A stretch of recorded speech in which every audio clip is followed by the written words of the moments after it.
Hello friends, welcome to salary calculator. आज एक नवीन topic घेऊन आलेलो आहे, ज्याचं नाव आहे की आर-टी-ओ जर कोणी जॉइन झालं तर त्याला सॅलरी किती असते, किंवा त्याचे ते आज जॉइनिंग झालं म्हणजे या वर्षी जॉइनिंग होताना त्याच्या पुढील 10 वर्ष सॅलरी किती असणार आहे, याचं टोटल सारांश मी तुम्हाला या व्हिडिओमध्ये दिलेला आहे. तर चला आपण पुढे जाऊया. 7व्या वेतन आयोगानुसार जेव्हा आपण आर-टी-ओ म्हणून जॉइन होतो तेव्हा त्याला सॅलरी असते. बेसिक सॅलरी 9,300, ग्रेड पे असतो 4,300 म्हणजे 4,300. टोटल एंट्री लेवल सॅलरी असते त्याची 38,700 रुपये. महागाई भत्त्यानुसार दरवर्षी वर्षातून 2 वेळेस पगार वाढतो, म्हणजे 3% म्हणजे 3%.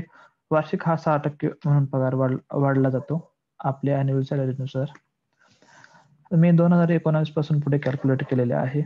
तर तुम्हाला दाखवतो की टोटल एंट्री फी असते, म्हणजे जी बेसिक सॅलरी असते ती 38,700 असते. महागाई भत्त्यानुसार त्याला 4,632.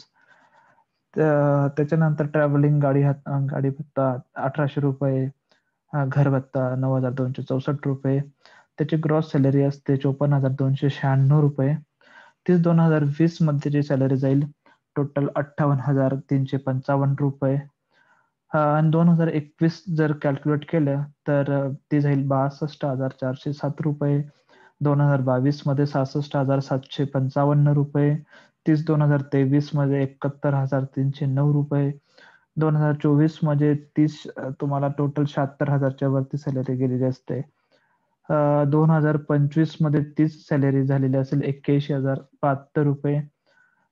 त्याच्यानंतर 2026 मध्ये 87,722 रुपये. 2027 मध्ये 93,233 रुपये.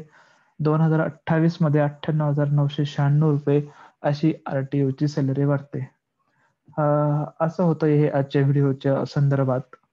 जर तुम्हाला हा व्हिडिओ आवडला असेल, तुम्हाला असेच नवीन इंटरेस्टिंग व्हिडिओज माहिती हवी असेल, तर या यूट्यूब चॅनलला जरूर सबस्क्राईब करा आणि ही इन्फॉर्मेशन तुमच्या मित्रांबरोबर शेअर करा.